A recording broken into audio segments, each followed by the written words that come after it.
Shout out mga kabindors. Pagpalang araw. Ngayon ay pupunta naman kami sa Holy Spirit Forest upang pabinyagan na natin yung mga bata, mga kabindors. Kasi na-schedule na sila ng kanilang binyag. Natapos na rin ang kanilang seminar. Ngayon ay bibinyagan na sila itong araw na ito. Salamat sa ating mga nag-sponsor. Ma'am Liz Dan Red.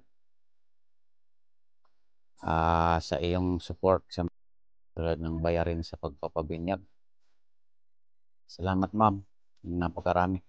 Ngayon ay tuloy na ang kanilang binyag upang makakuha sila ng certification.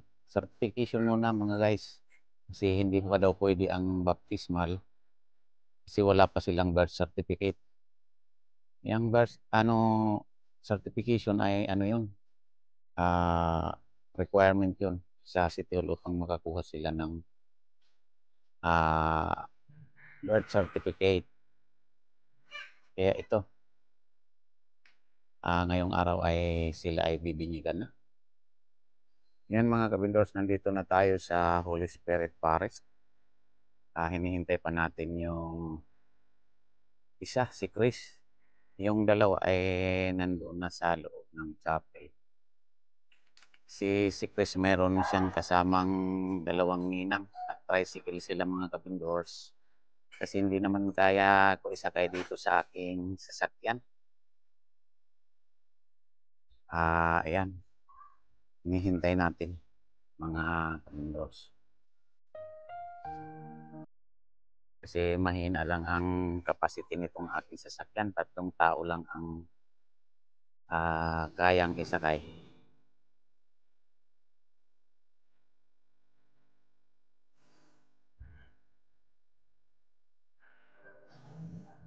Ayan mga kabindors.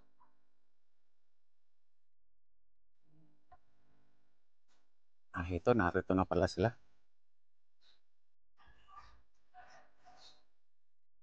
Oh, good morning. Good morning sa inyo. Buti hindi kayo na traffic. Sige, nandoon na sa loob yung dalawa. Pasok na daw.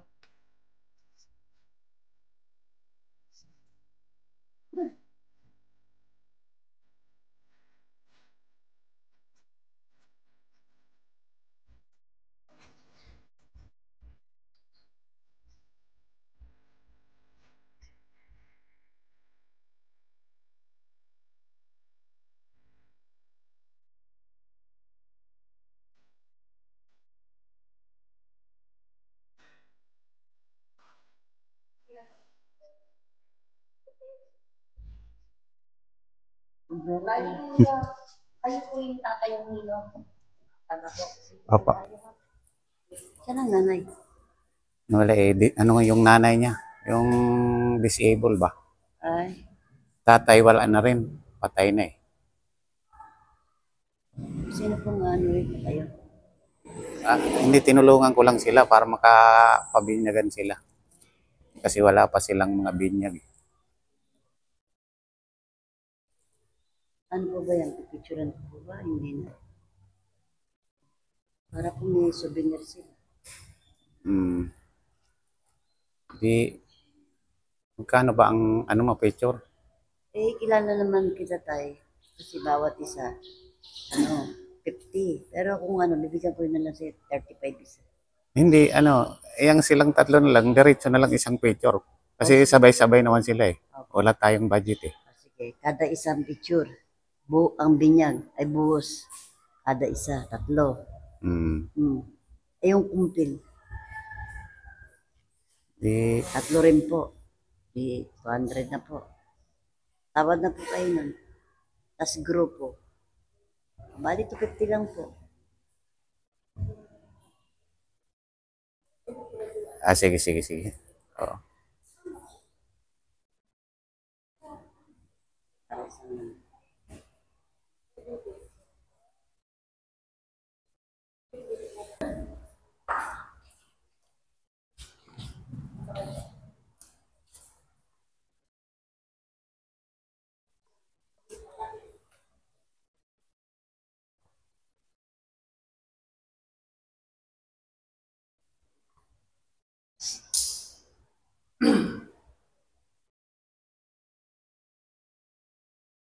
Paano mamahal na ng Espiritu Santo? Sumayin mo ang kayon.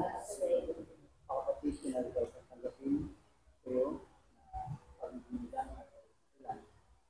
At sa ngalan ng simbahan, pamata na natin.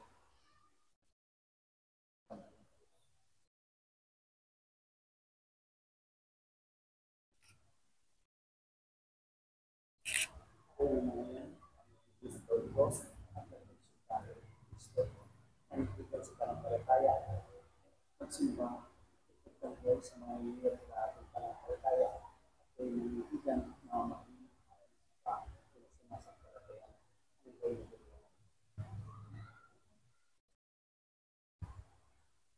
Ang mabuting balita ng Panginoon ayon kay San May isang pariseo at pilon ng mga Hudyo na nagangalang Nicodemo. Isang gabi siya ay nagsadya kay Jesus. Rabbi, sabi niya, nalalaman po natin kayo isang gurong mula sa Diyos sapagkat walang makagawa ng mga kababalaghang ginagawa ninyo, palibang sumasa kanya ang Diyos. Sumagot si Jesus, sinasabi ko sa inyo, maliban ay panganak na muli ang isang tao, hindi siya paghaharian ng Diyos. Paano kung may panganganak na muli ang isang tao, kung matanda na siya, makapapasok pa ba siya sa tiyan ng kanyang ina para ipanganak ulit?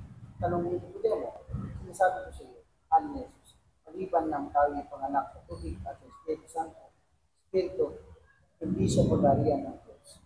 Ang pinanganak sa laman ay laman at ang pinanganak sa Espiritu ay Espiritu. Ang mabuting balita ng Panginoon.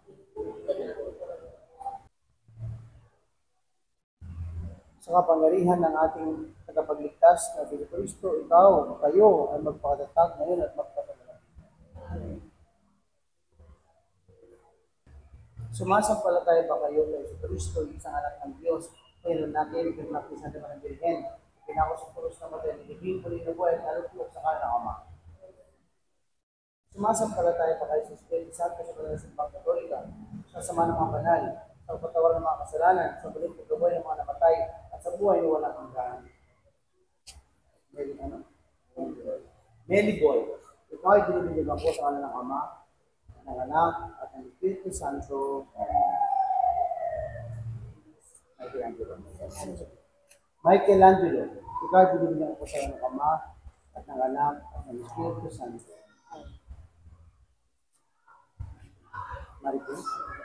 Marie Chris, ikaw ay binibigyan ko sa mga Ama, ang Anak, at Espiritu Santo.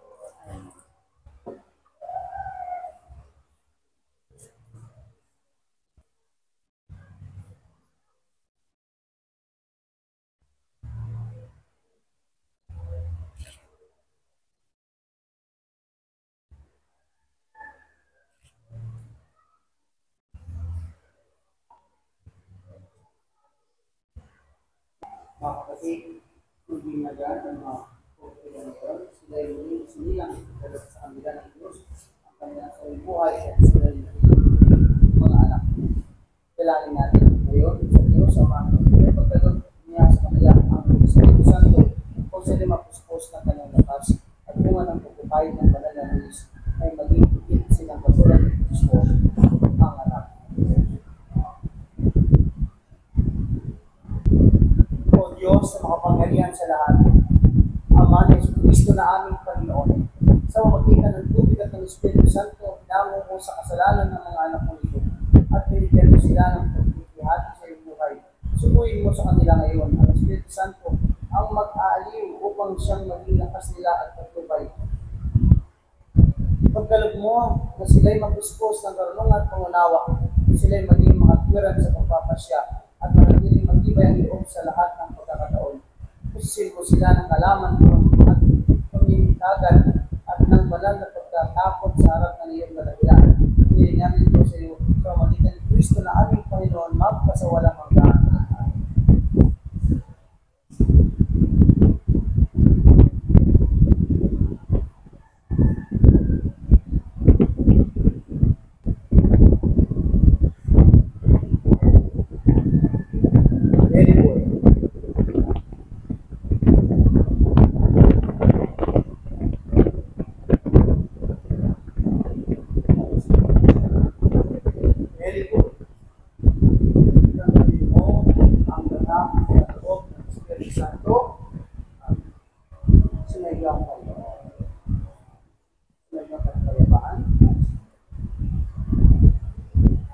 ay kay Angelo. Tanggapin mo ang pagkakong ng loob ng Espiritu Santo. Sumayo ang pagkakapaan.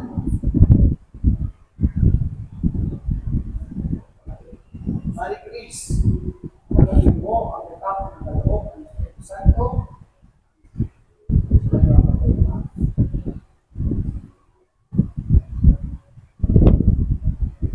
Ito ang pagkakong ng Diyos na dahil sa kasalanan para tumigas sa kanya. Pagkaon, ito ang dapat ang ito sa iyo. Kasi sa kasalanan dapat ang Kristo. Tapos ito ang kasalanan ng Kristo.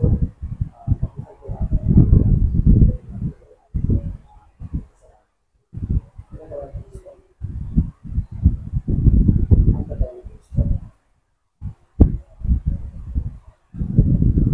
Nangyari na sa niya ay may tawag sa inyo at may sinitigalis ang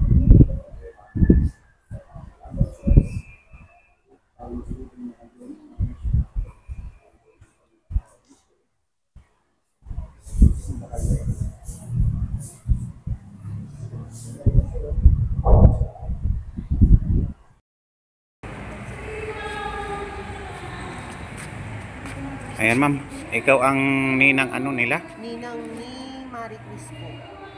Sa iba? Sa dalawa? Ate ko po. Ay, yung isa? Sa ate ko. At tag-iisa lang sila? Parang lahat ko yata pinirmahan yung ano, tatlo. Yung tatlo na yan, yung papel nila, lahat ko sinainan. Sinong nagsabi? Bale lahat sila, inaanak ko. Kala ko, yan din tatlo, inaanak nyo rin. Tig-isa lang. Sa akin po kasi ito, si Marie Chris. Hmm. Si ate, si Angelo. Ikaw, Meli, sino ba ano mo? Si Kuya. Tig-isa pala tayo. Tag-isa na lang. Oo. Sige. Kala. Isa lang tayo. Akala mo inaanak mo Kala lahat. ko inanak ko lahat. Hindi, tig-isa tayo. Bakit di nila sinabi sa'yo? Hindi nila, ano akala ko silang tatlo. Inaanak Inaanak ko na lahat. Ay. Tig-isa tayo. Okay, okay, sige.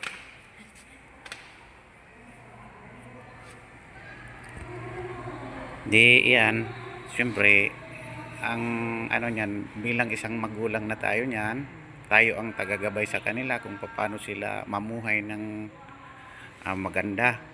Siyempre, parang anak na natin sila, Magulang na tayo. pwede natin sila pagpayuhan kung anong nararapat sa kanila.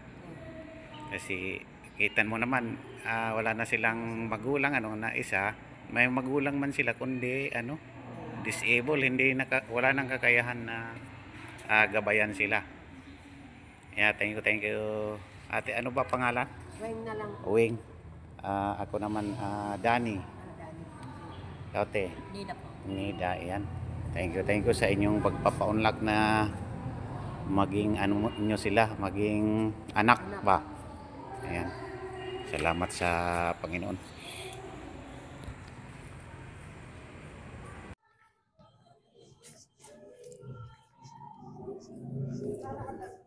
Hmm.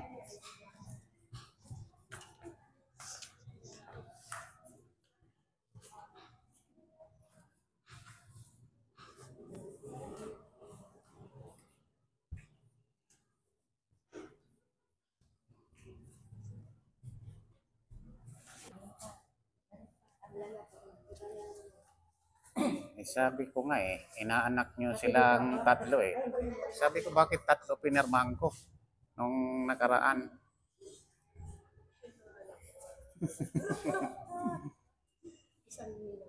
Hmm.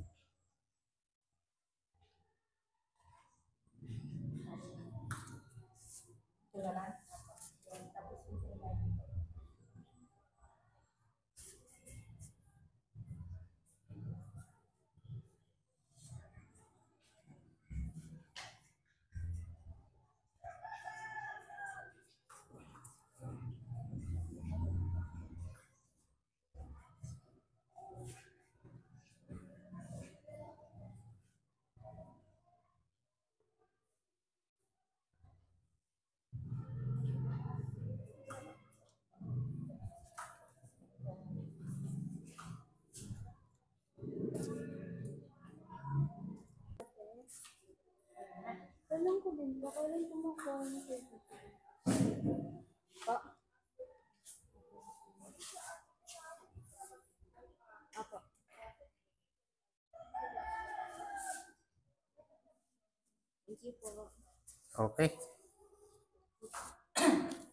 Sige, punta tayo doon sa Salamat, salamat, ma'am. Punta tayo doon sa kainan para makakain naman lang tayo. Kahit papaano, no?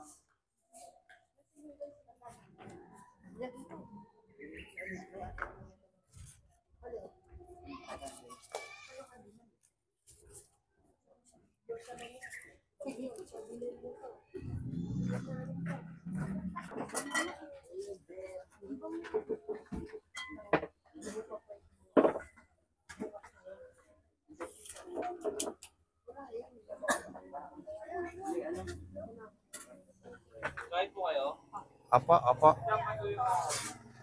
Kami sa karinderya mga kabindors ay kakain kami. Kahit paano yung pinakahanda nila dito na lang, yung kakain na lang kami dito. Sige, order ng kanin.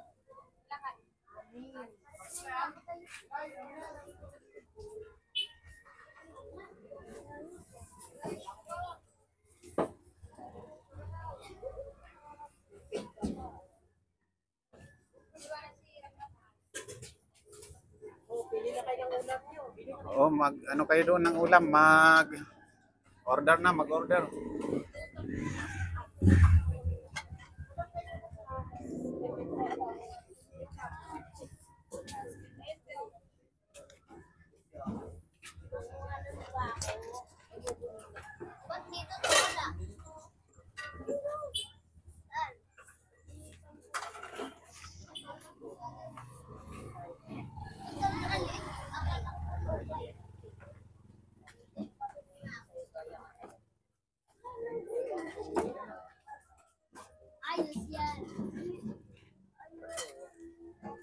Ano na ito, yung baptismal certification ng apo ko. Ayan, ganito sana ang kailan daw yung 3 weeks? Ang tagal naman ng certification.